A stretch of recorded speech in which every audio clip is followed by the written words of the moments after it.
Welcome, everyone. Thank you for joining our Tiny Forest webinar, this World Environment Day. I'm Steffi, Head of Urban Forest Initiatives here at Carbon Positive, and I will be your host for today.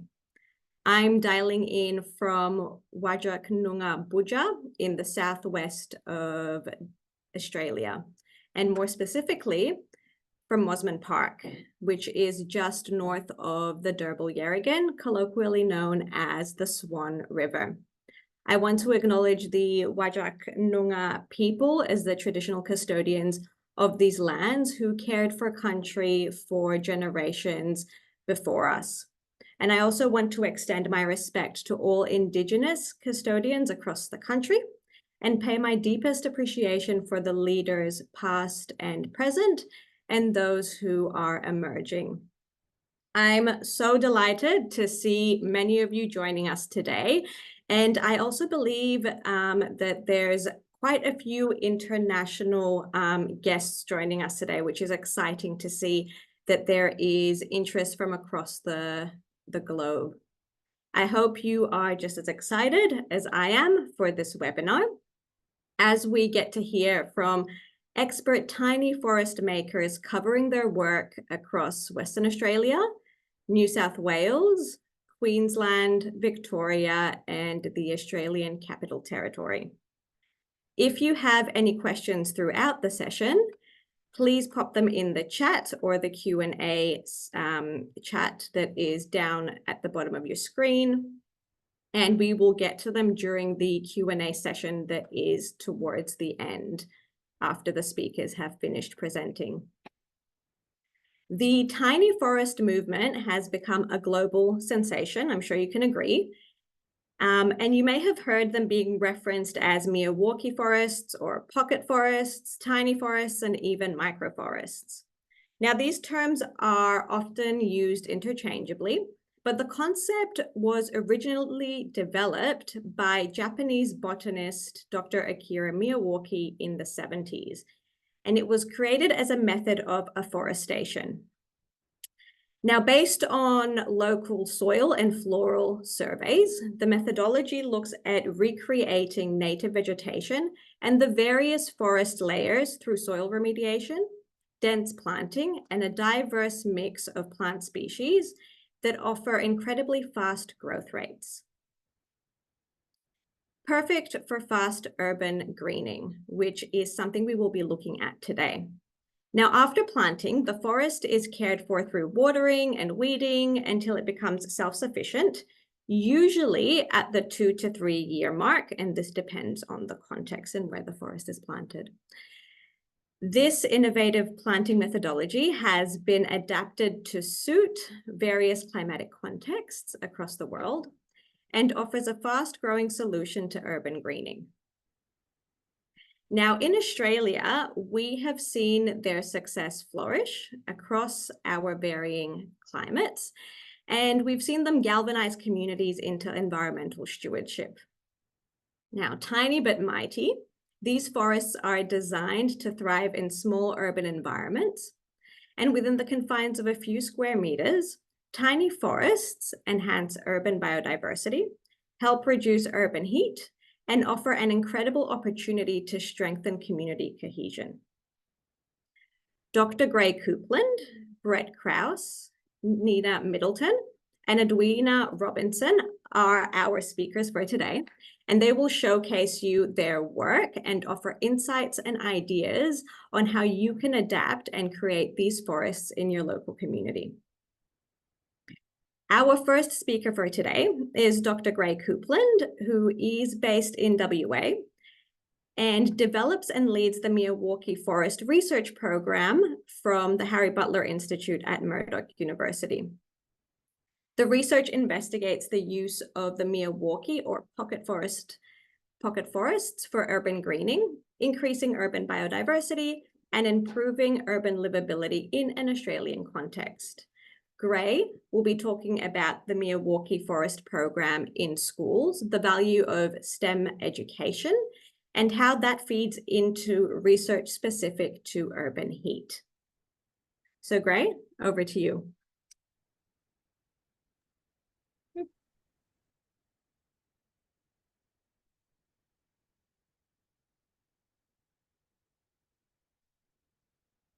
All right, thanks, Steffi. Can everyone see my screen? Yeah. I'm hoping so. Just gonna make sure I get the Yeah, we slideshow can. on. Okay. All right, good. All right, so thanks very much, Steffi. As you said, I lead the Urban Forest program at Murdoch University, focusing on Miyawaki forests, and it's basically where restoration science and people connect. And like Steffi, I'd like to acknowledge that I'm talking today from Whadjuk Noongar land and pay my respects to elders past, present, and emerging. So we all know about the urban heat island effect. This is basically where the heat is stored in the hard surfaces during the day across our cities, and this is radiated back into our cities at night. And this is a growing problem given that we have climate change effects and the increasing heat in urban areas. And one surefire way to help mitigate this is to plant plants. Okay, so urban greening is very important in this context. But unfortunately, in this context, we also have councils planting plants that look a little bit like this. So one tree every 5 to 10 meters. And often these aren't necessarily native species. So we have issues with these being habitat for our native organisms. So why are we planting trees in this manner when we could be planting something like this? So on the left, you can see there's a recent planting along this approach to Rennoji Temple in Japan. You can clearly see that the buildings on either side, very easily visible at planting day. But on the right, a mere 6 years later, we have magnificent forest growing on either side on the approach to the temple. What sort of forest is this, I hear you ask? Of course, it's a Miyawaki forest, right? Okay, so Steffi gave us an overview of what Miyawaki forests are, so I'm just going to quickly nip through this. So basically, it's a small wilderness that mirrors the natural system.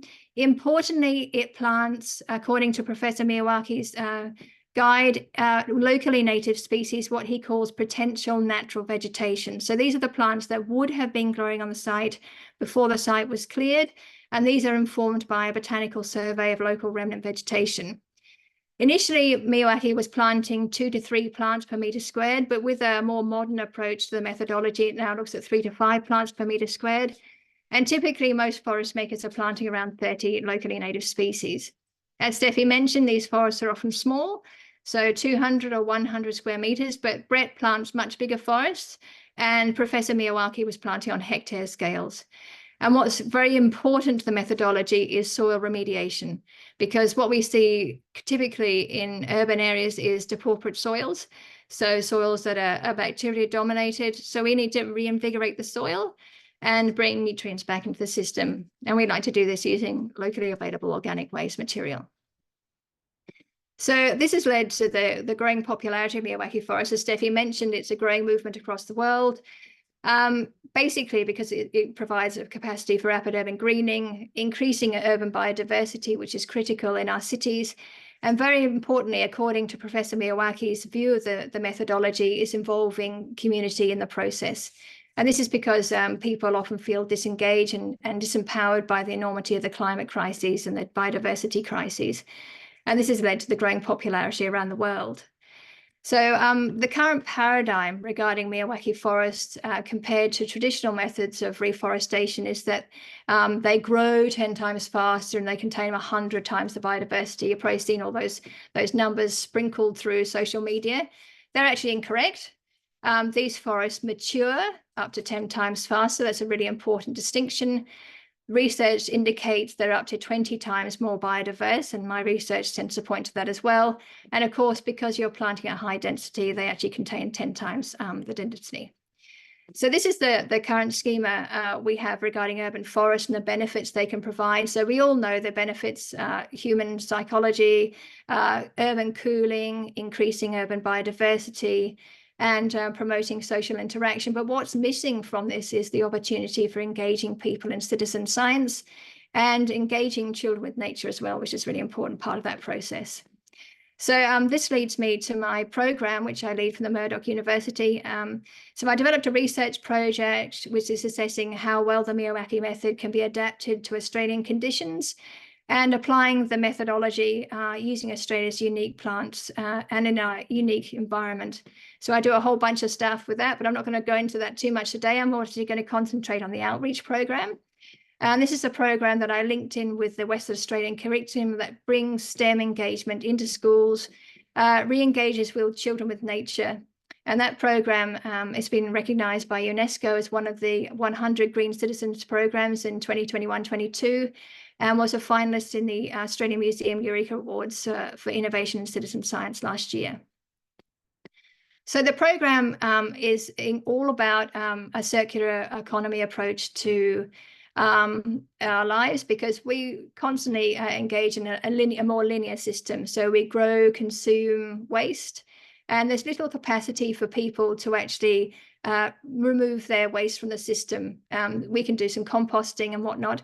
So the idea with the children is to engage them in this more circular approach, where they actually use their waste that they produce in recess and lunch, all their food waste, reuse their food waste, and put this into a compost system. And this compost system then develops over many months. So we go out every week with the kids and we turn this compost. And that compost is used to reinvigorate the soil before we plant the forest. So the children are invested in their forest making process from the soil up. And for them to be invested in an early stage is really important for an ownership sense for them. And of course, the whole outcome of this program is to provide them with tangible outcomes for their efforts.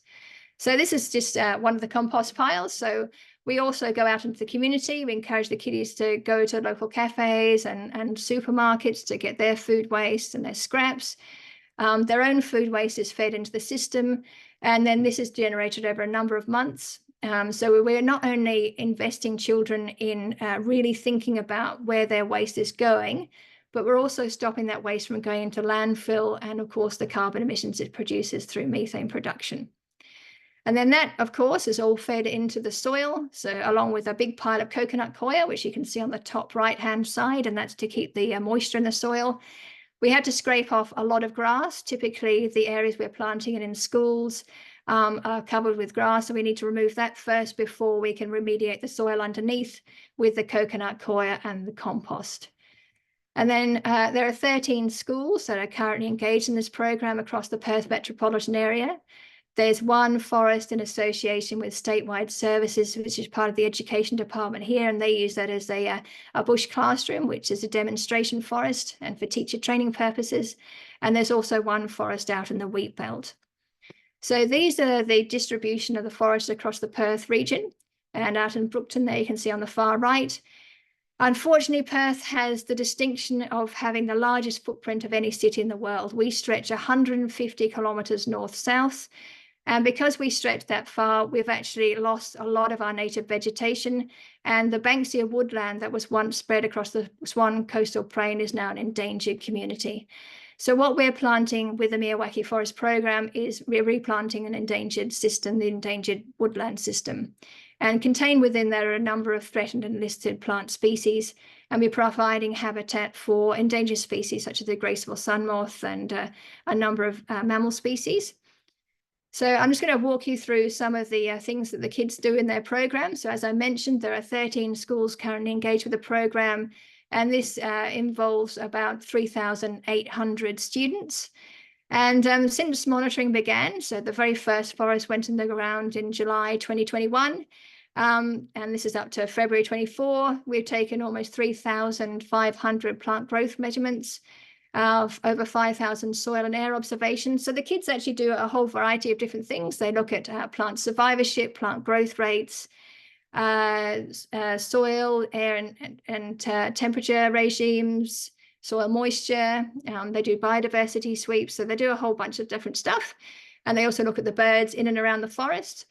So some of the organisms they've observed contained from like over 240 different morphotypes. Not all of them have been identified as species, and we suspect there's way more than that in the forests. And that's over 50,000 different organisms they've observed, and over 41 bird species in and around their forests, accounting for almost 10,000 bird observations to date, which is quite impressive. So the children really enjoy getting involved in that, getting out of the classroom and into their forests to get some shinrin-yoku or some forest bathing going on. So I'm just going to walk you through some of the very first forest that was planted in this program. This is at South Padbury Primary School. This was the first Miyawaki forest planted at a school in Australia and the first Miyawaki forest in Australia. The forest is 100 meters squared, contains 350 plants from 26 locally native species, and was planted by the children of years 5 and 6. So this is what the site looked like in the top left-hand corner before the forest went in. So it was an unused grassy area. 4 months post-planting, you can see the plants starting to take off. And then 9 months is looking much better. And then 11, 17, and 24 months. By 24 months is looking pretty impressive. So you can see here, this is a top-down view. So looking at the forest 1 month at school open night, the kids decorated the forest with some fairy lights, which was really cute. 10 months after, and then 22 months after. And the kids are able to access their forest through that pathway through the middle still, which is pretty impressive, and all around the outside as well. Most of the other forests in the program have a yarning circle in the middle, so that the kids can actually be surrounded by the forest as it grows. And this is some of the research that I've conducted just to give you an idea of the potential of these forests for rapid urban greening. So the yellow line you can see running on the left-hand side is the height of the control plant that was planted outside the forest. So we have a number of control plants from usually about 12 to 15 different species that are contained inside the forest are also planted outside using traditional methods for reforestation. So planting them 1 to 1.5 meters nose apart and no soil remediation at all. They do receive water the same as the plants inside the forest, and also we remove the weeds as well so that they can grow effectively. So you can see the height of the control plant on the left compared to the height of the actual plant in the forest as indicated by the yellow line. So that's Dodonaea hackettiana, which is the coastal hotbush, which is a listed species. And this is Scaevola nitida. You can see the yellow line indicating the height of the control plant versus the height of the forest plant. And this is a Eucalyptus decipens, which is a locally native eucalypt species as well. The height of the control plant against the forest plant. So quite remarkable difference in the capacity for growth. So these Miyawaki forests have all been planted in the context of our changing climate. So in the Perth region, we are a Mediterranean climate. So we have hot, dry summers and cool, wet winters. And we only have about 700 mils of rain normally. I'm going to say normally because that's changing. Okay, so climate change has drastically affected the climate in Perth. We are experiencing much hotter summers. So in summer 21-22, we had 13 days over 40 degrees C or higher. Our hottest day was 43.5. In October to April of this year and last year, we had the driest 6 months on record, and April had the highest number of days over 25 degrees C. So we're planting in that context, and that's not going to change anytime soon. So that's what's happening now. So the capacity of these forests to actually help mitigate some of the effects of climate change is becoming quite important. So I've taken some temperature readings in various locations across different regions in and around the forest. So this was taken in February 22. This was 7 months post-planting.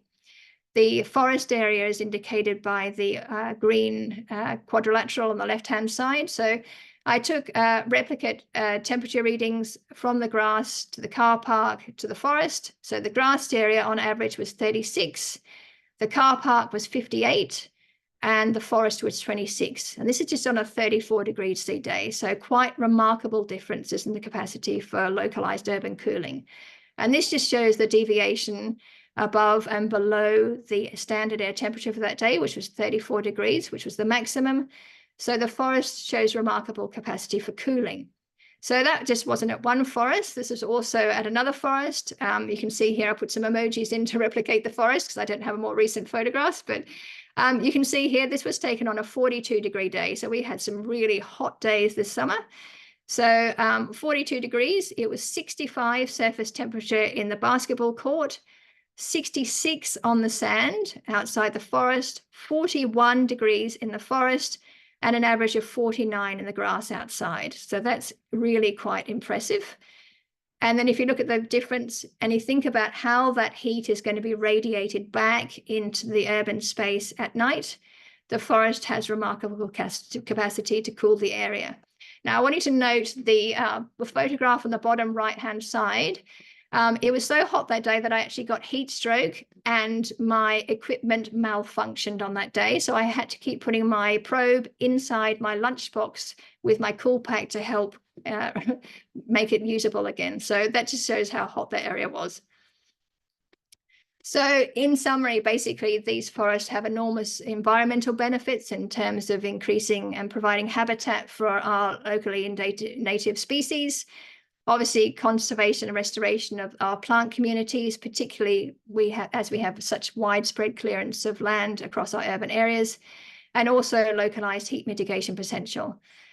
The social benefits are also enormous because they provide capacity for people to engage with environmental stewardship.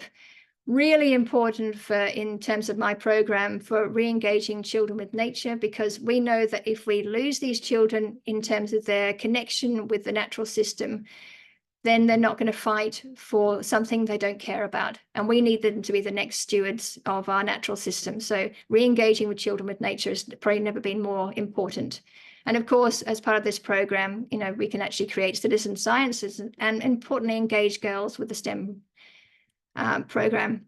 So these are the forest funding partners that I have my work, of course, Carbon Positive Australia, also Sugi and National Tree Day. And if you're interested in following up any of the work that's happening in the program, these are all some of the areas where information has been spread. And if you want to check out the website, it's Pocket Forest WA, and the Instagram page at Miyawaki Forest WA. Thanks very much. Amazing. Thank you so much, Gray, for sharing your work. I have actually had the pleasure of being present when one of these forests has been put in the ground, and I can definitely say that the joy that it brings to kids' faces, it was just incredible to watch. Before we go on to the next speakers, just a reminder that the session is being recorded and will be sent out to those who want to review the information again or to those who have missed the webinar. So don't worry if you missed one of the slides. I also want to remind everyone to keep the questions coming. We are having some really good questions, but please pop them in the Q&A chat as opposed to the webinar chat, just in case we miss some of them. And if we don't have time to answer all of the questions, we will make sure to get that to you by email. So our next speaker for today is Brett Krause from Queensland. Brett is the founder of BrettaCorp Inc., a registered charity building forests in the Cassowary Coast region of tropical North Queensland. Now, since 2017, Brett has utilized the Miyawaki methodology to revegetate critical habitat for endangered and threatened species, such as the southern cassowary and the mahogany glider. Brett, will talk about the application of the Miyawaki methodology for tropical rainforest restoration. So over to you, Brett. Cheers, Steffi. Yeah, Brett Krause is my name, and I'm a co-founder of BrettaCorp Inc. We started a revegetation / afforestation / reforestation not-for-profit back in 2015, and we're now a registered charity and based here in Tully, far north Queensland. Next slide, please, Louise. And we first came across the TED Talk by Shubhendu Sharma. A few people may have seen that. It's was just basically a pure inspiration for what we had been doing. We had been planting trees in a conventional manner, I would suggest, of a straight line, 1 meter to 2 meters apart. And when I saw this talk, I thought, oh, wow, this is fantastic. This is almost too good to be true. Let's do one of these to see how good it is. Like the fact that a Miyawaki method was promoted as a non-herbicide, non-pesticide type of revegetation format, I thought, oh, this is excellent. You know, we hate using poisons. We kind of never have. We've only used them on very invasive weed species. And I thought, oh, this is great, because what we'd encountered through our planting methodologies was, you know, all the mowing or the work you had to do to reduce the weeds. And because we're in the tropics here, we've got so many exotic species. The grass will grow 2 meters tall within 3 months. And I just thought, oh, this method, it would be great to try. So we contacted Shubhendu through the AForest network there, wrote him a letter with ink on paper, and he actually responded. Next slide, please. And Shubhendu sent me this book that was written by Elgene Box and Miyawaki, called The Healing Power of Forest. Very hard to get book, but it talks about, that Gray mentioned, the native vegetation potential, the NPV that Mr. Miyawaki had developed. And so I read that book. Next slide, please, Louise. And we began by sending a photo to Shubhendu to say, hey, check out our, 5 square meter Miyawaki here. And I was a little bit disappointed because he was like, no, you're doing it all wrong. And I was like, oh, what are you talking about? Send us the details on how to do this thing. What's the recipe? What's the ingredients or the process? The standard operating procedures. So as you can see here, I've just dug 5 lots of, what have I got? 6 holes there. And I wasn't aware of, the soil remediation process. And basically the short story is these trees still grew, but I kind of had no idea of if I was doing it right. Next slide, please. And through talking to the AForest team, etc., they managed to eventually send a very unorthodox kind of Word document that explained the process a lot better. So this was our very first Miyawaki forest funded by Landcare Australia.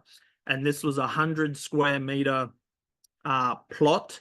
And this site, as you can see, the middle photo, it was very gravelly, not even the grass is growing on there. And at this site, it was an old dumping ground for the main roads.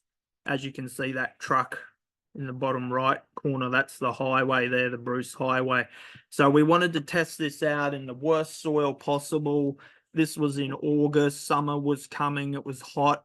And I'm thinking, how's this going to work? So basically, we followed the AForest steps. Now, I'll get into this a bit later, but it turns out there's actually kind of the AForest methodology, which has shifted away, I would say, a little bit from the Japanese contingency of how to build a forest, but that's a whole nother kettle of fish. But here you can see, according to the document I had, it was dig the soil down to 90 centimeters. And you can see there's a definitive strata in this cross section here, and it was very clay soil.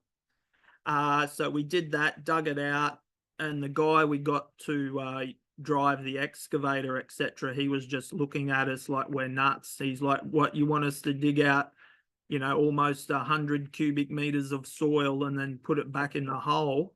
And I'm like, yeah, it'll fit. And they were worried, that it's not all going to fit. There's going to be more with the additives as well, the organic admixtures.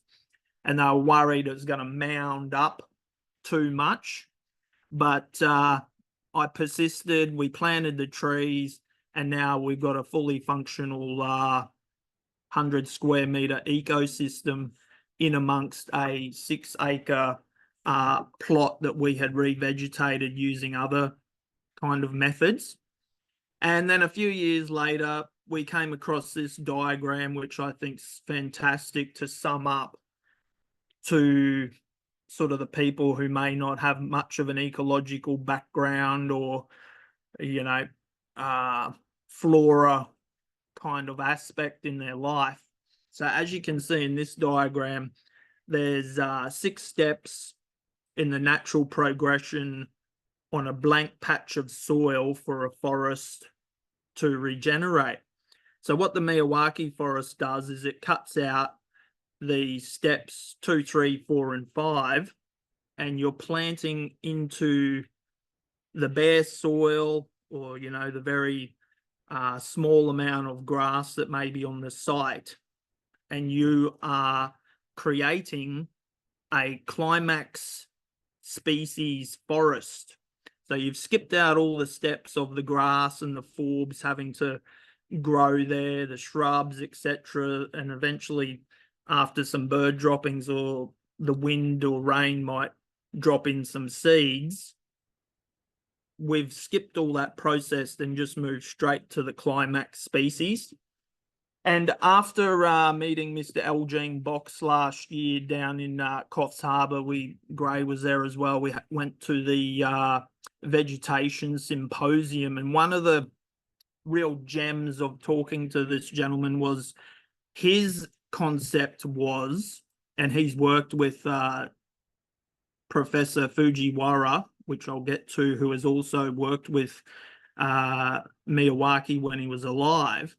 His concept of the Miyawaki forest is it should be just climax species. You know, there should be no pioneer species in your plantation.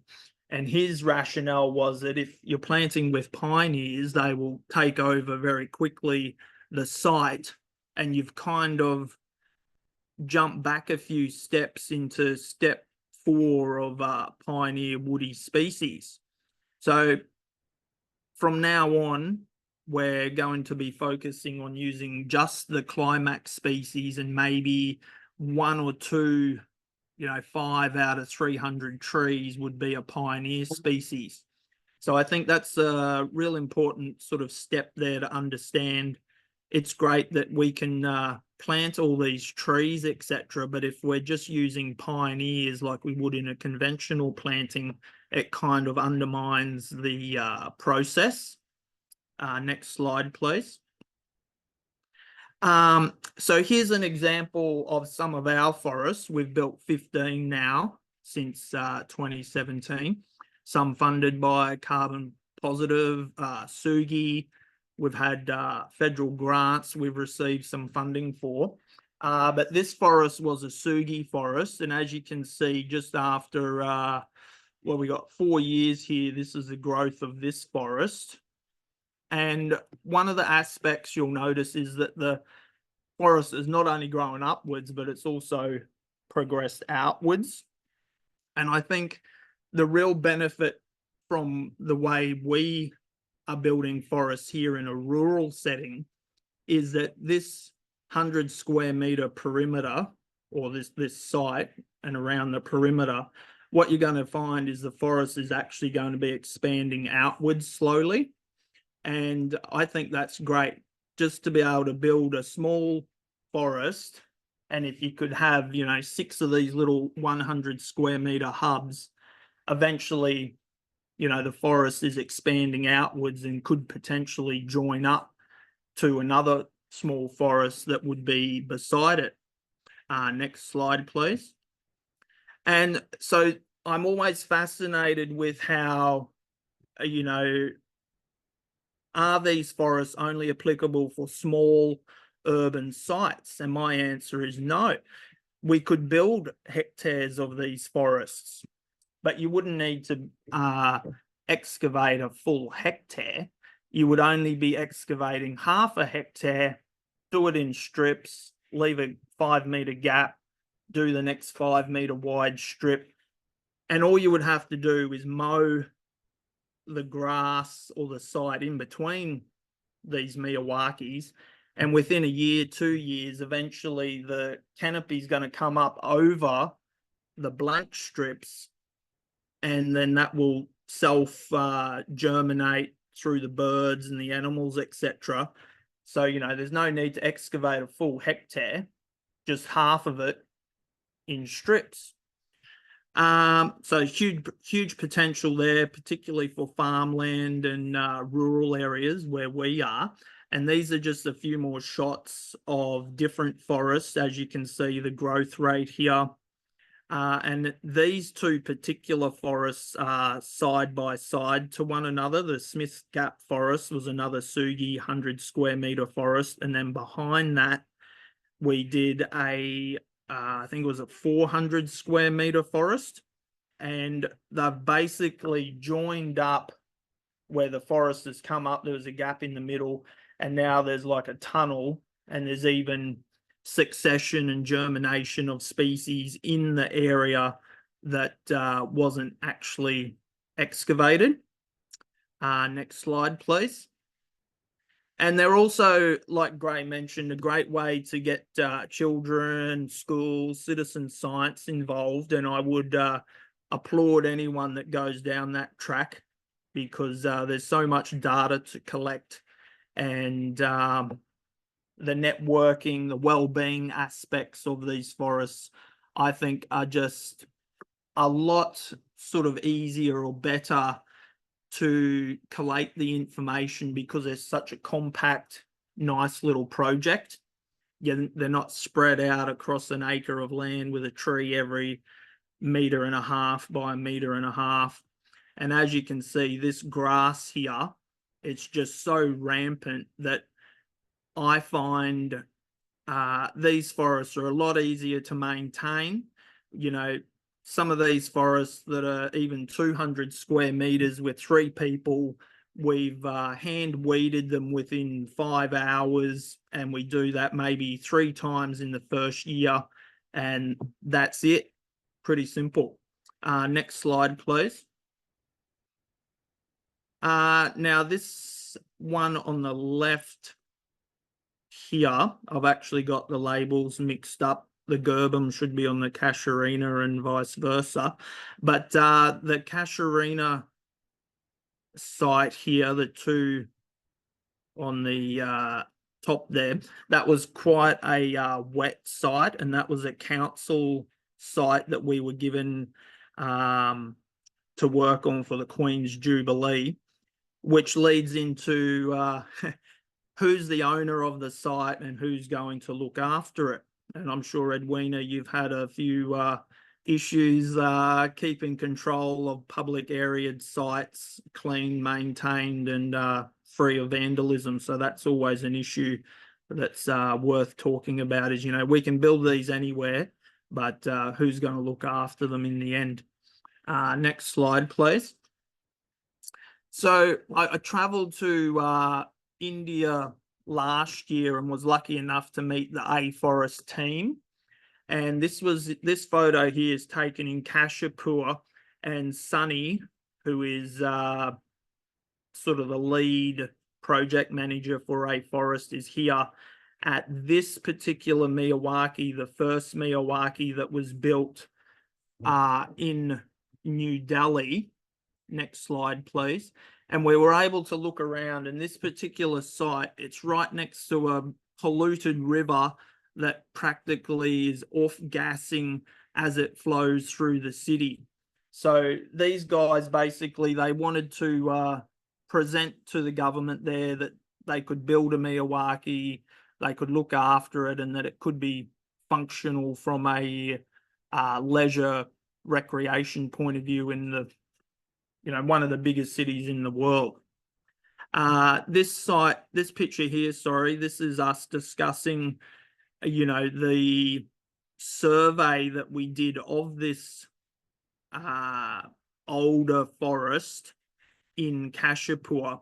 And this is Shubhendu here talking about the soil, the seeds, etc., and how to conduct a survey according to the AForest standard operating procedures.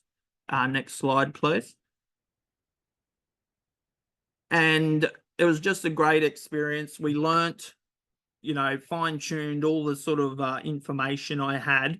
And this here, these circles in this photograph, this is 100 square meter Miyawaki, but the circles are only 3 meters in diameter, and there's 6 of them, which will make up 50 square meters out of the 100 square meter site. And so that always fascinates me when people say, oh, look, we've just built a 100 square meter Miyawaki, but it's actually 6 3 diameter forests. So it's kind of like, did they build 1 forest or 6 forests? You know, it all depends how you look at these things, which is when people say, could you use this to do a hectare? It's like, yes, but you wouldn't do the full hectare. Next slide, please. And this was at an ashram in India here. You can see in the background here, this has had, I don't know, 10,000, 50,000 years worth of farming elephants, and Alexander the Great trampling across the landscape here. And as you can see in this small hole, Shubhendu's in the hole, you can see it's very, very clay, very compacted. And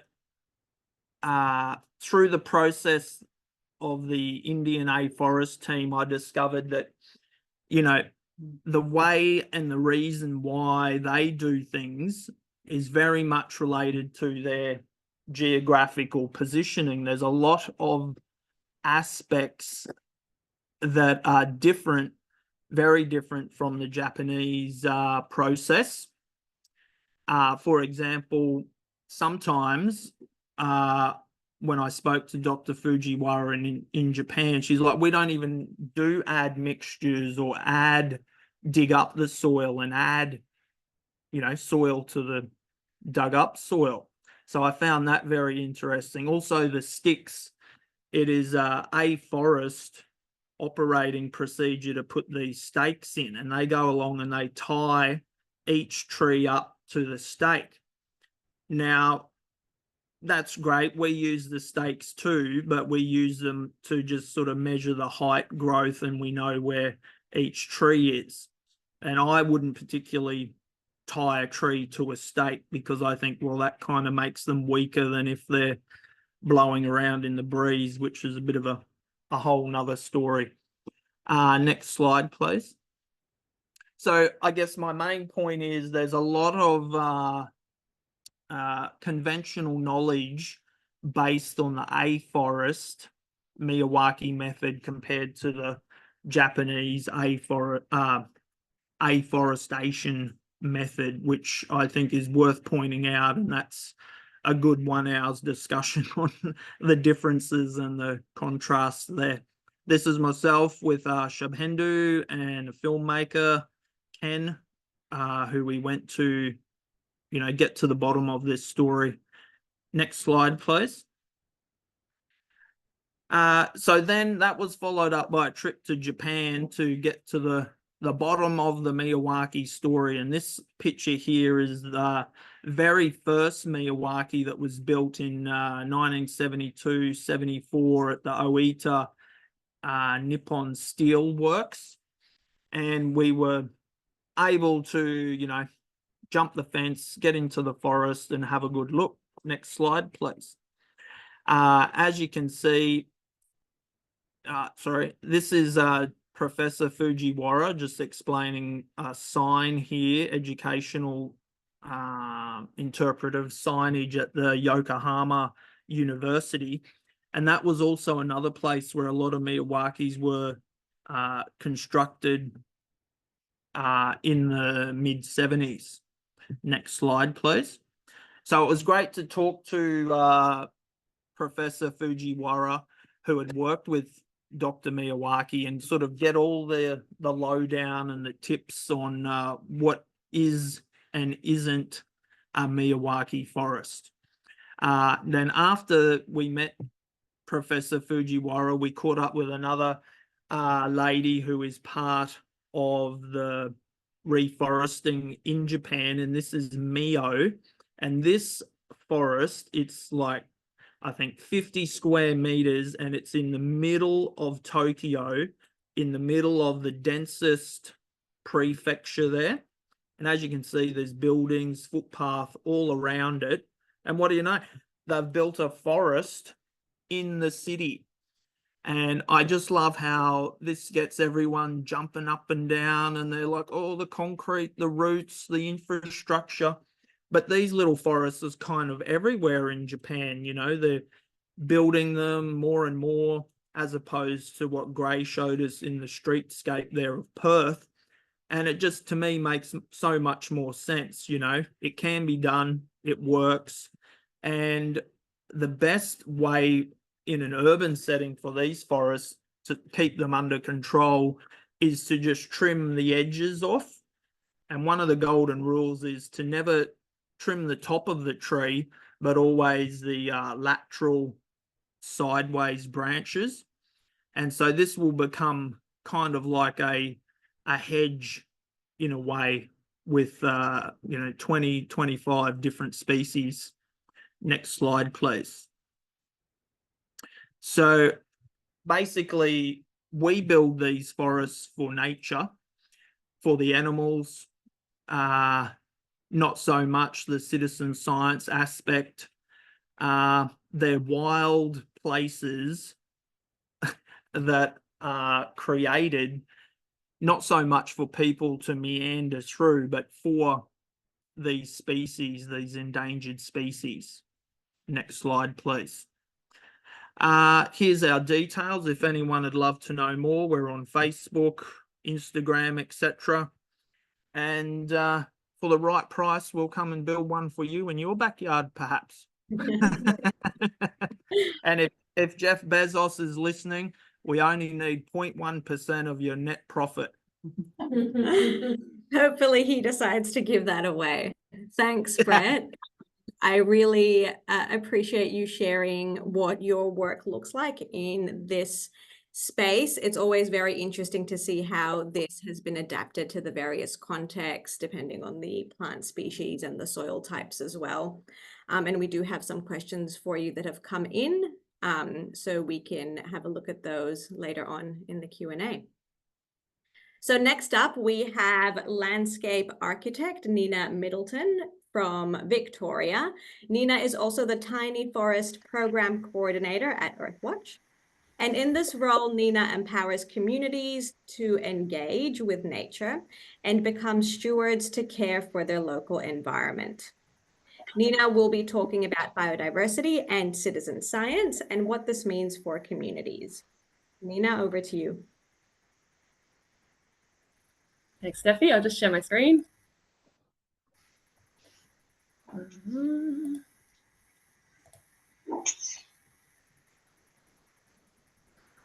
Sorry.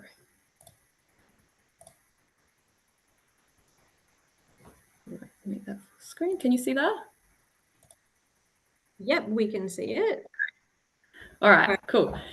Thank you so much, Steffi, for the introduction. And I just want to say thank you to Carbon Positive for inviting Earthwatch to be part of this webinar. I know that we were all really excited when we received your email. So yeah, thanks to everyone who's made this happen, and also to the people who have spoken to before me. I was very interested in your presentation, Brett, because I'm off to Japan in July. So I'll be looking to maybe visit some of those tiny forests that you mentioned in Tokyo. As Steffi mentioned, today I'll be talking to you about Earthwatch's Tiny Forest program in the context of biodiversity and citizen science and what that means for communities. So yeah, I'm coming to you from Naarm, Melbourne in Victoria, and I'm on Wurundjeri country today. So a bit about Earthwatch.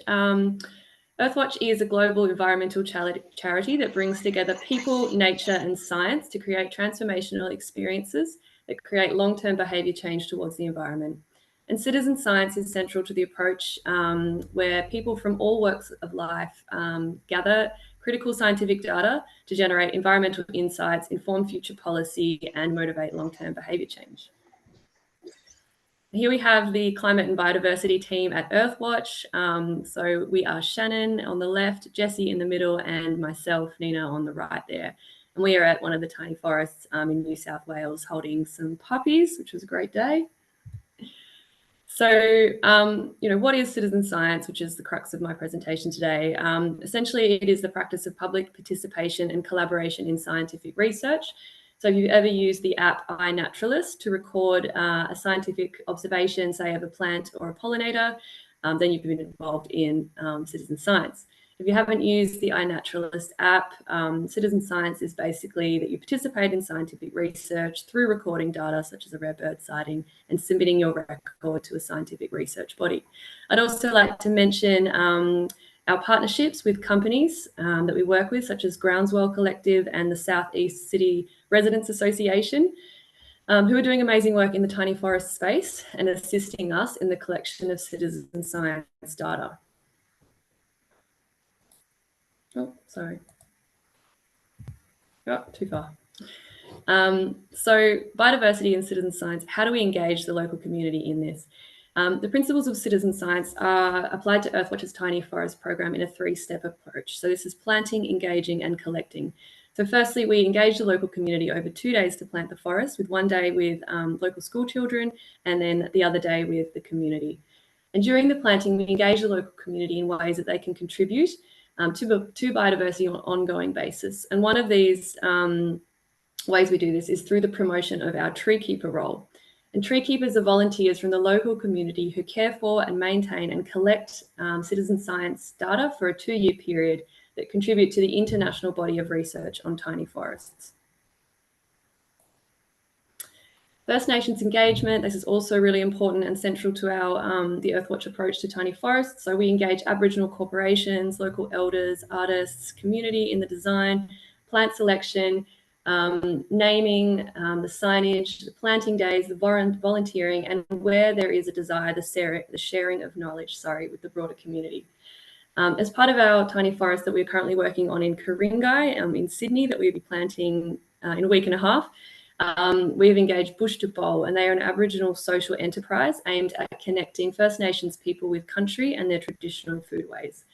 And it's really exciting because Adam from Bush to Bowl, he's really excited about the project as he wants to use the forest long term as a space for sharing First Nations knowledge with his community. So I touched on earlier the tree keepers. And yeah, the tree keepers, these are volunteers from the local community who are set up once the forest is established.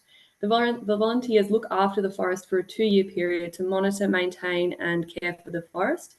And they're also encouraged to visit the forest whenever they like, to do some weeding, check on the health of the plants, collect any rubbish that they see, and report any issues around the forest back to Earthwatch. Twice a year, Earthwatch holds biodiversity and citizen science monitoring days that we facilitate. And this is where the tree keepers come along to the days and where most of the scientific data is collected. All tiny forests also feature an outdoor classroom, which you can see in this image here, this drone shot, which is a space for learning and to be used by the community wherever they want to spend some time in nature. So biodiversity monitoring, I'm going to talk about how we measure it through our biodiversity monitoring days. This slide shows you how we conduct the monitoring and how our volunteers contribute to research on urban biodiversity through their contribution to citizen science. So the images show the website that we use to collect the data through the facilitated monitoring days, and the data that we collect helps to understand the benefits of the planting methodology. So some of the data that we collect is through facilitated surveys that we have shown here on these screenshots on the phone. And these are looking at things like biodiversity counts. So, the number of pollinators that you might record within the forest, or the number of invertebrates that you see under our biodiversity tiles. So on the planting day, we always lay down biodiversity tiles that then 6 months after or 12 months after, they lift up and they count the number of ground dwelling insects there. Another thing they look at is the tree growth rate. So how much the forest has grown in 6 months versus how much it's grown in 12 months. We also look at thermal comfort, so the temperature inside the forest versus outside the forest. I know Dr. Gray touched on that a lot with urban heat in her slides. We also look at soil moisture and soil texture. And then we also look at well-being. So we get feedback surveys before the volunteers enter the forest to conduct the biodiversity monitoring, and then after as well. And we usually find that people report increased mental well-being after spending time within the forest. So monitoring the tiny forest and measuring success. These photos document the forest growth over a year, and we're very proud of these photos, as the accelerated growth rate that you'll see in these photos can be attributed to the Miyawaki approach. This is the Lake Macquarie Tiny Forest, which we partnered and assisted in the planting through our partnership with Anna Noon at Groundswell Collective. So the first photo is from a 6-month biodiversity monitoring day. And this is 6 months after planting, you can see, in November of 2023. So the plants are around 200, maybe 300 millimeters there. The next photo is 9 months after planting. And this photo is just so exciting to see, because the forest here has experienced exponential growth, and some of the trees we recorded were actually over 2 meters in this image. Then we've got 1 month later, in February of 2024, so this is 10 months after planting. You know, the image there, it's also looking incredibly dense, similar to that second photo, but some of the trees that we measured were getting closer to 3 meters. And the Lake Macquarie Tiny Forest has recently had their 12-month anniversary, and it was reported that some of the trees were, I think one of the tallest trees was 5.1 meters, so just within 12 months of growth. That's really phenomenal. So I'm going to talk about engaging communities and how we engage communities to have lasting impact. Engaging and empowering the community is one of the pillars of the Tiny Forest program.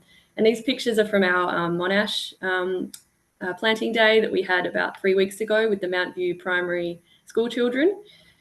And it was such a fantastic day, as the kids were so excited and engaged to be there, and really just got stuck in. And when we work with local school children and their teachers, it improves climate literacy and fosters a sense of stewardship towards the environment. And these young people go on to advocate for nature and become future leaders that create change for the environment. This is one of my favorite slides. So this is a Rick Ansley moment where the children wrote a song about the forest on some bark to the tune of Never Gonna Give You Up, except that it reads, never gonna tree you up, never gonna grow you down, never gonna sap you around and bark you. It's very cute. Here are some photos from the day. On the right, you can see this is Loretta. She's our wonderful education program manager. She's talking to the children. And Earthwatch also provides education resources to schools that can be incorporated into their curriculum. And to get students involved, you know, in citizen science and improve their understanding of biodiversity and climate literacy from an early age. So the benefits of citizen science and what does this mean for communities? The impact of not only participating in the planting of a tiny forest, but also remaining engaged and involved in the forest and collecting citizen science data promotes long-term positive engagement and improved knowledge in caring for the environment.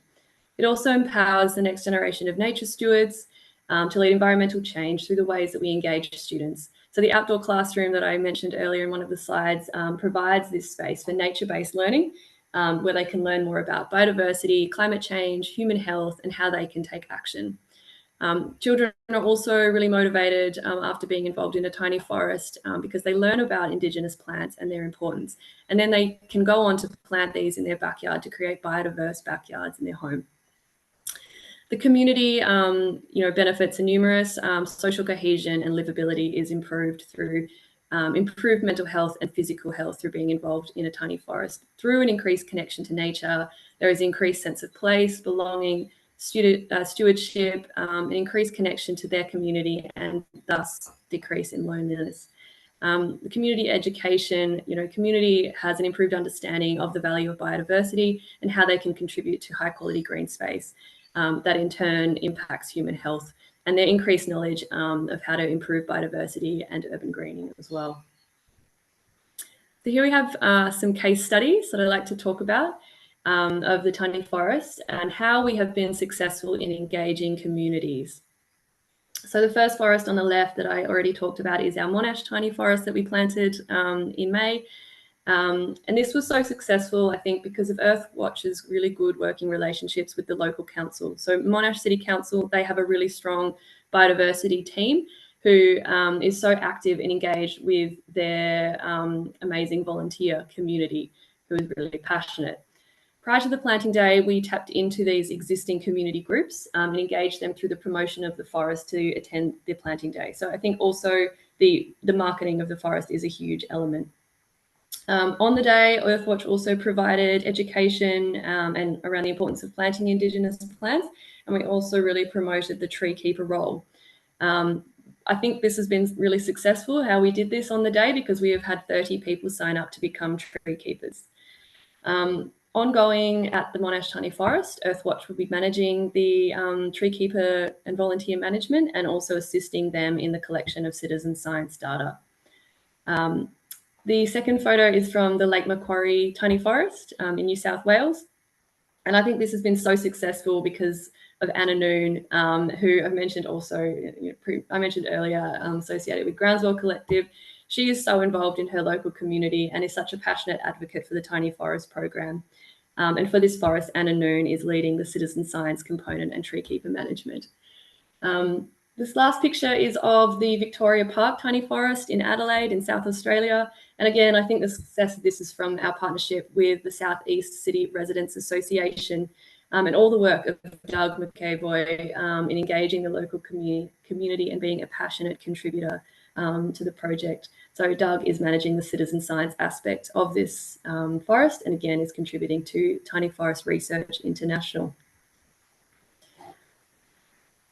That's all from me today. I've just put a slide here about my contact details and also my lovely manager Shannon's contact details. You can find out more information by going to www.earthwatch.org.au and also looking at our Tiny Forest initiative there. Thank you so much.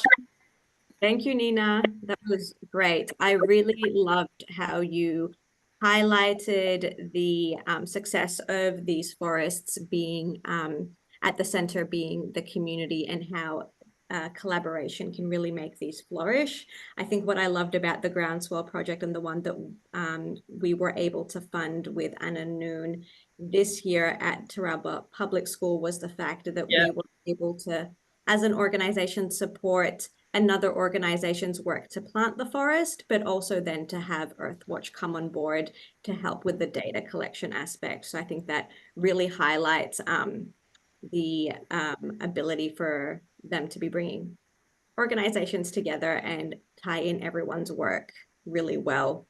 And I think from a local government perspective as well, it's not just the environmental benefits, but also the social benefits and the fact that you can bring together the natural resources teams, but also the community engagement teams to make things happen. Couldn't agree more. Thanks, Debbie. Our next speaker is Edwina Robinson, also a landscape architect. And Edwina has founded the social enterprise, The Climate Factory, in 2019. After Australia sweltered through its hottest and driest year on record. Edwina empowers community leaders to make dense climate cooling microforests. And under the climate forests that Edwina spearheads are underpinned by water harvesting and the co-design element that she does with the community. So since 2020, Edwina has built 5 microforests, and Edwina will be talking to us today about climate-led microforests and the use of water harvesting techniques to get them in the ground and successful. Over to you, Edwina. Thank you. Thank you for having me today. And it's been great hearing the speakers because I learn new things every time. So I've been furiously writing notes.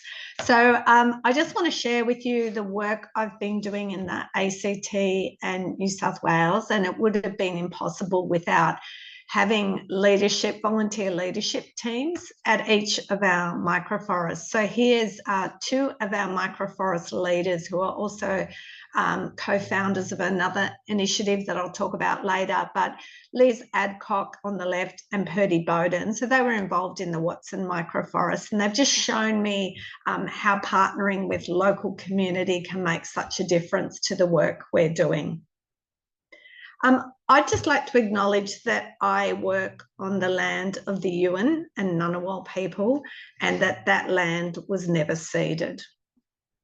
And you can see I'm on lots of the social media platforms. So if you haven't already, it'd be great to connect via those.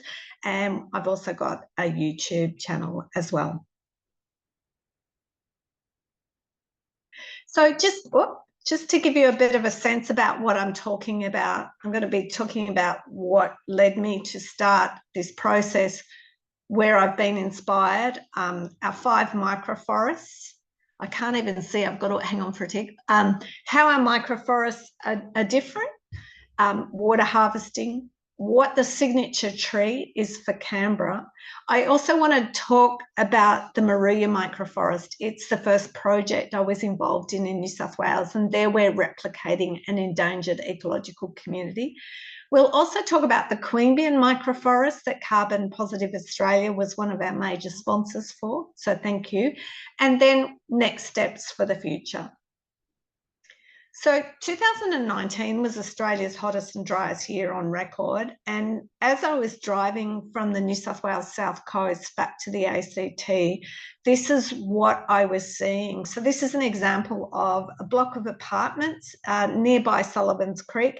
And this is on the western side of the building. But there you can see a hedge of, it's normally a pretty tough species. I think it was Viburnum tinus, and the Japanese maples. So not such a good selection for the west side of the building, but you can see what was happening to many of the landscapes in Canberra. And Canberra is known as the bush capital or the garden city, and I was pretty horrified.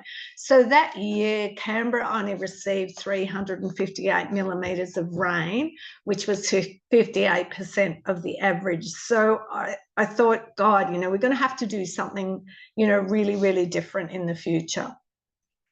So there were a couple of incidences. I was interested that Brett showed a picture of Shubhendu Sharma and his TED Talk.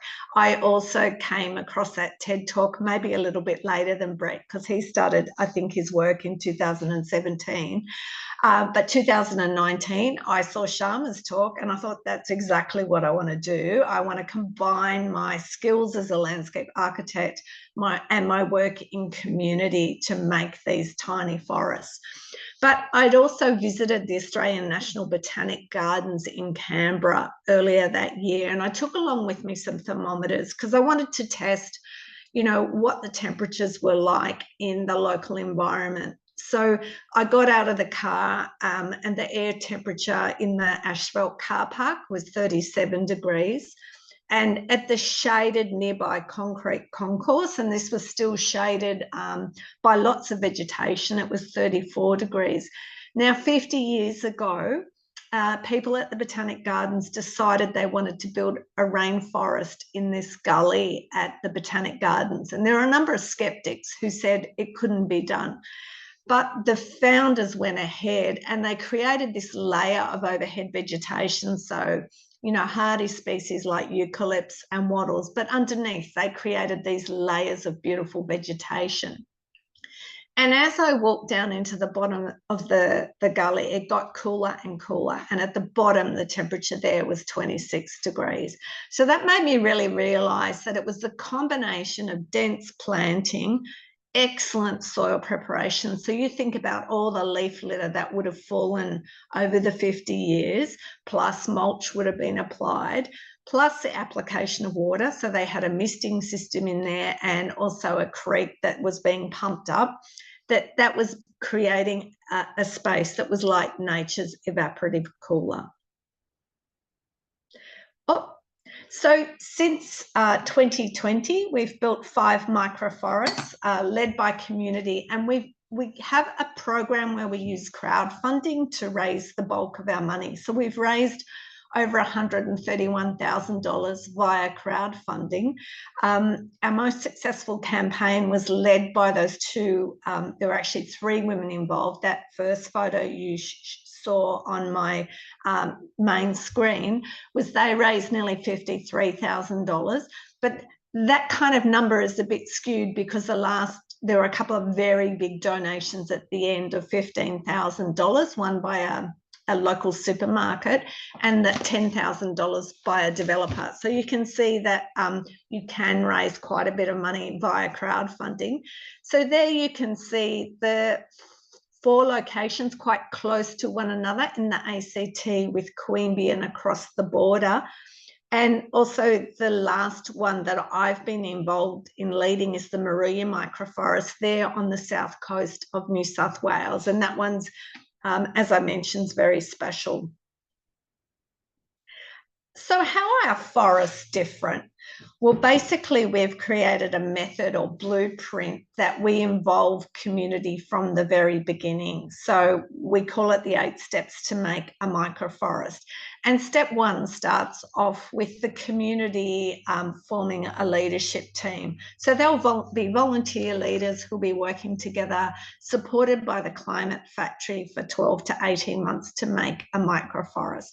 And they go through various stages, including the co-design, where a landscape architect, typically it's been me in the past, and the community get to design together, as well as a water harvesting designer.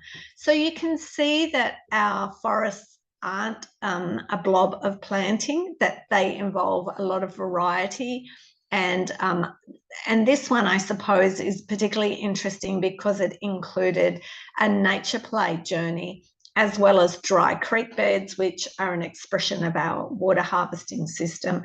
So if you're curious about some of our work, you could go and catch on our website, climatefactory.com.au. There's a number of videos down the bottom. We met with Costa from Greening Australia in 2022 when these forests were pretty young. And you can get a sense of how we, by working with the community and getting them to lead it, these spaces become highly activated. So I've mentioned to you that we use crowdfunding, but we also go through the grants process. So, local government, federal government, and also, at times you might get corporate partners on board. Our work to date has been underpinned by subsurface water harvesting to help future-proof those landscapes. And, if we keep seeing that sort of those temperatures and also the dryness of 2019, that's going to be critical to the future. But ironically, since we built our first project, the Downer Microforest, we've had 3 or 4 La Niñas since. And the other thing we do that makes us a little bit different is, particularly in a climate like Canberra's, likely to be by 2050 up to I forget the statistics, but it's something like 20% less rainfall and a certain percentage of higher temperatures. It's going to be critical that some of our species we're choosing from hotter and drier landscapes. And the signature tree we chose for Canberra Microforest is the Kurrajong, or Brachychiton populneus, and we also source those from a nursery 5 hours to our north. Here's Paul Totterdell, who's the water harvesting designer and also the earthworks contractor here. And so this is Paul's invention. And it's particularly good in soils with a clay subbase. And so his trenches, we include 40 linear meters of trenches underneath our microforest garden beds, which normally are 500 square meters in total, with 3 plants per square meter. And when Paul digs those trenches, they're about 450 millimeters wide. The bottom half is filled with sand and gravel, and then the soil is backfilled on top of those. But he's also regrading the landscape to harvest any of that rainwater that's falling there. And then that rainwater is trapped in the voids in the soil. So the clever thing about this method is that you're directing the soil to a plant's roots where it's needed most, which will be particularly useful in extreme drought periods. You can see there's a very tiny image just above Paul. That's some of the kids at the Watson Microforest playing in the Dry Creek bed. Interestingly, so Paul connects the Dry Creek beds, and there's another example there on the right, full of water. Paul connects these Dry Creek beds to water. So that, sorry, not to water, to the trenches. So they also have an opportunity to be for nature play, but also a place for frogs and other animals to exist. So here's the signature tree I mentioned, the Kurrajong. So it's quite a slow growing tree, and I've included some images here of this tree at a wetland I was involved in working with the community to plant. These Kurrajongs were about 6 or 7 metres at 10 years old. We've actually found our method, and we planted at 4 plants per square metre at the Downer Microforest was in fact too dense. And so we've altered that since. And I was interested to hear Brett talk about only planting in your climax community shade tolerant species. And that's definitely something I've seen. We planted a lot of pioneer species with our Kurrajongs at the Downer Microforest. So plants like Cassinia, Dodonia, and Acacia, and they actually outcompeted the Kurrajongs. So the Kurrajongs there are quite spindly. So we've actually had to take remedial action to prune some of those other much faster growing shrubs around the Kurrajongs to let more light and air into those tree species. Interestingly, at the Watson Microforest, the Kurrajongs are much bigger and doing much better. And I think that's because we were much more careful about not planting too closely around them. So I actually used urban forest research from the Australian National University. They've done desktop research looking at the trees most likely to survive in a hotter, drier future in the ACT. So the Kurrajong had been listed as number 1. And Casuarina cunninghamiana, or river she oak, which is often found along rivers and creeks in the ACT, was the second most likely to survive in a hotter, drier future. So we've used those casuarinas in the microforest, and they've done really well. The other really interesting thing about this beautiful plant is that the Ngunnawal people used it for many different things, so for food, fibre and water. So it has some really special significance. The other thing I wanted to mention, normally with the Miyawaki method, you'd go and survey a local forest to find out what species you should plant. But most of the forests in Canberra are eucalypt forests. And this was post Black Summer bushfires. And I thought if I started planting eucalypts in local parks, people would get pretty nervous. So that's why we sort of turned to looking for species with lower levels of flammability and ability to cope with a hotter, drier future. So the one thing about engaging community throughout the process, when we hold a community engagement events, we also ask them, what else do you want to see happen at the microforest? And what was really critical to the Watson Microforest was that to incorporate a nature play journey. So this means that there's multiple things for people to come and use this space. So whenever I turn up at this space, there'll be a parent there with a child or a carer with a child. So it's getting really widely used. The community there have also held a number of events. So you can see down there in the bottom left image, that was the Microforest Open Day. Liz and I are looking through the shop front, which is really well used. They've also done things like they've built a sand pit with some leftover sand on site that was used in the water harvesting trenches. And they've also got like old cooking equipment around the place. So the kids love to, do that kind of natural play with those elements. And you can see there, Daniel, he's from Monash City Council. He's trying out the children's, it's called the Bowery. So that was created by an artist. So it's metal into the ground, and then the community wove all the lovely vegetation into the tunnel. The other thing we realised with the microforest was that we wanted to introduce what are called pollinator patches. So we realised, because the microforest itself was very dense, all those insect species that required flowering plants weren't going to do so well. So we try and position a pollinator patch for sort of more shrubby plants and plants with flowers. So you can see the native daisy there on the left, as well as the native grasses there on the right. So the beautiful themata. And we've also been trialling plants from hotter, drier climates. So some of the things like the Atriplex there, old man's saltbush, that silvery one. And we also use a lot of, there's another saltbush, Rhagodia spinescens. So we're doing lots of trialling of different plants. Excuse me. And in 2023, I worked with the Moruya community. So I lived down in Moruya, New South Wales, after spending 30 years in the ACT. And in my research, I came across 2 locally endangered ecological communities. So one was coastal rainforest, and the other one was dry rainforest, which seems like an oxymoron. It just means that it's rainforest that occurs in areas with lower levels of rainfall. And we actually went off, we found a couple of properties nearby, and I should mention there's only 100 hectares of this forest left. And we went to some local properties, on rural properties, who had remnants of this forest. And we did a survey. So one of my partners in this project is a horticulturalist, Wendy Jones, at the local Moruya TAFE, and she and her students grew plants for our project.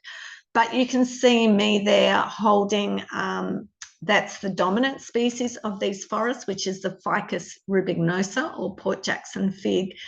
It's also in association with grey myrtle, Bacchausia, and you can see on the left the gorgeous understories, the dendrobium orchids like the Sydney rock orchids, and all these amazing ferns. So that's what we've been trying to recreate.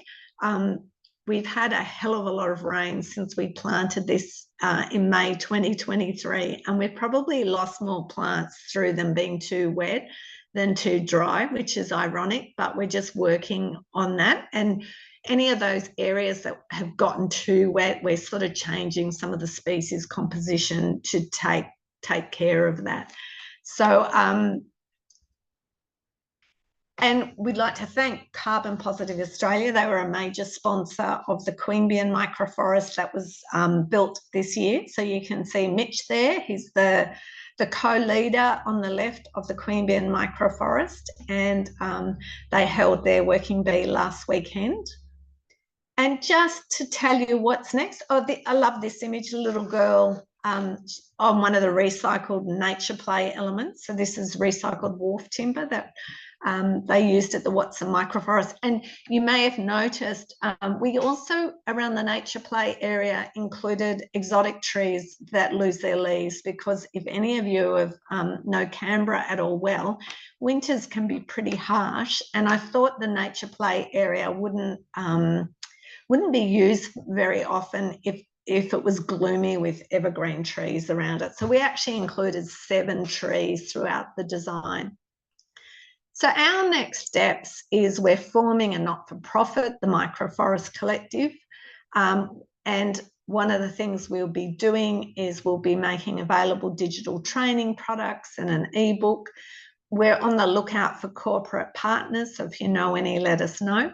We've just received funding of $48,000 for the Dunlop microforest. So that's in an area of West Belconnen in the ACT that's only got 12% canopy cover, and at risk, the community is also at risk from heatwave events.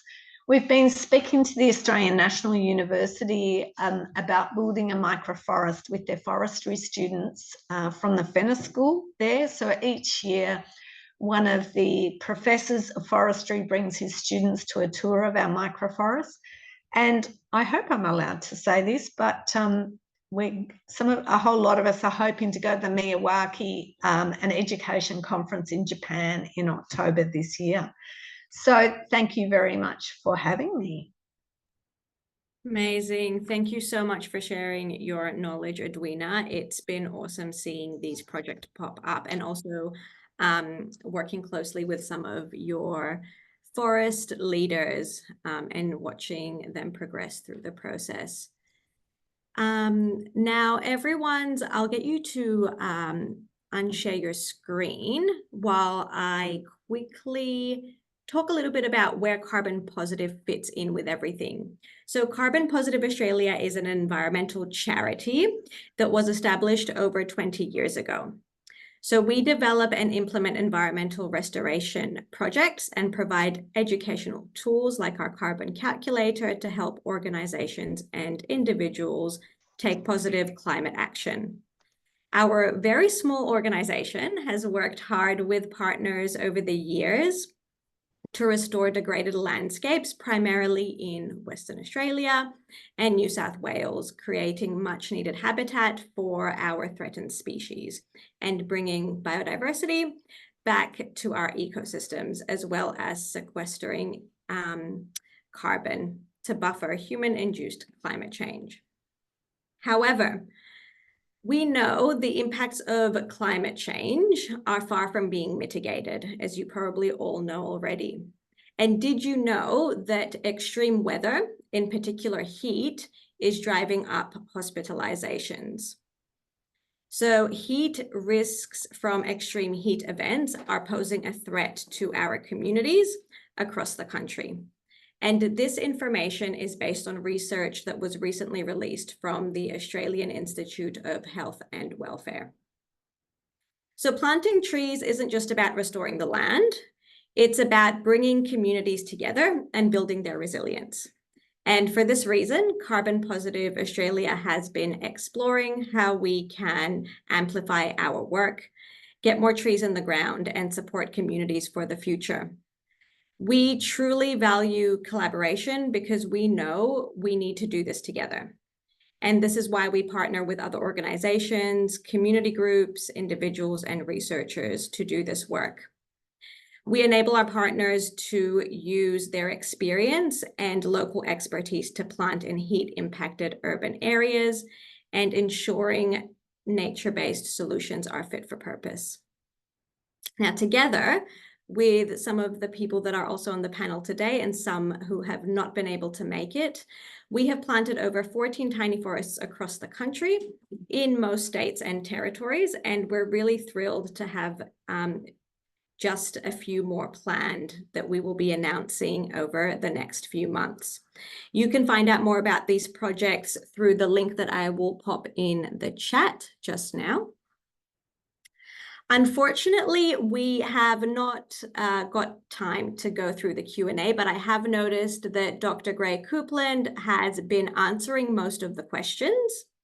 The questions that have not been answered, I think there's only about 4 of them, we will send out to our speakers and we will get them answered for you. But overall, how great is the world of tiny forests? This webinar is one of many free educational resources that Carbon Positive Australia has to offer to individuals like you and also the organizations that you work for. If you enjoyed this webinar, now is the perfect time to support this work as we near the end of financial year as well. Your donation supporting this work is also going towards the wonderful tiny forest movement here in Australia and is amplifying our collective impact. So you're not just supporting our work, but also the work of the speakers and many more. You can find a link to the donations page in the chat functions. I'm just going to pop it there now as well. So feel free to support our work. Fear not, as I said, we will be answering the questions for you over the next few weeks. Please keep an eye on your inboxes because we will be sending a series of emails out to you, including the recording. We will be sending out links to the speakers' contacts, as well as their websites and all of that.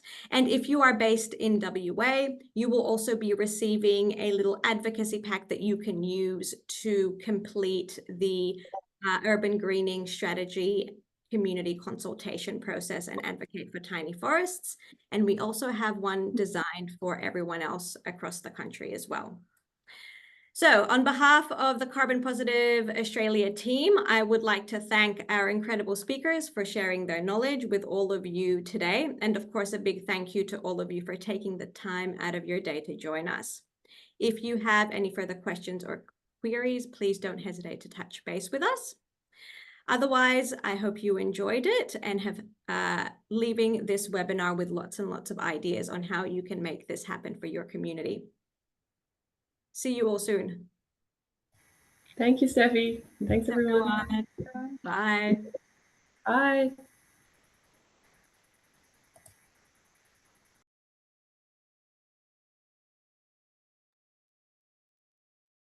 Are we supposed to stay on? I wasn't sure.